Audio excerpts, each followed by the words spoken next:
नमस्कार मित्रांनो. शिक्षण घेत असताना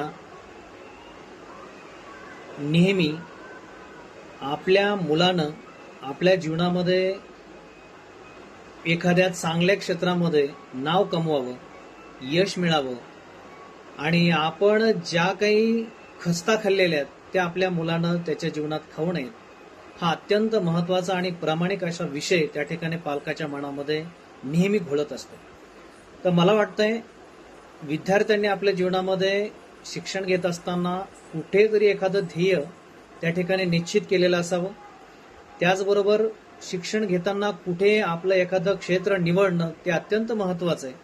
आपल्या जीवनामध्ये करिअर करायचं असेल तर आपल्या जीवनासमोर एक महत्वाचा उद्देश असणं गरजेचं आहे.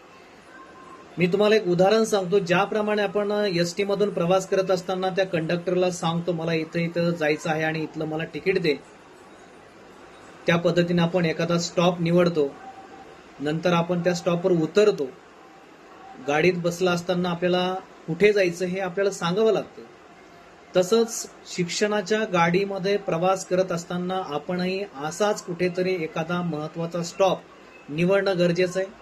मग त्यामध्ये इंजिनियर असेल, डॉक्टर असेल, वकील असेल, वेगवेगळ्या क्षेत्रामध्ये आपण आपला स्टॉप निश्चित केला पाहिजे आणि त्या दिशेनं वाटचाल करून आपलं शिक्षण घेतलं पाहिजे, जेणेकरून आपल्या आईवडिलांची स्वप्न पूर्ण होतील आणि आपलं स्वतःचं कर्तृत्व त्या ठिकाणी सिद्ध करता येईल.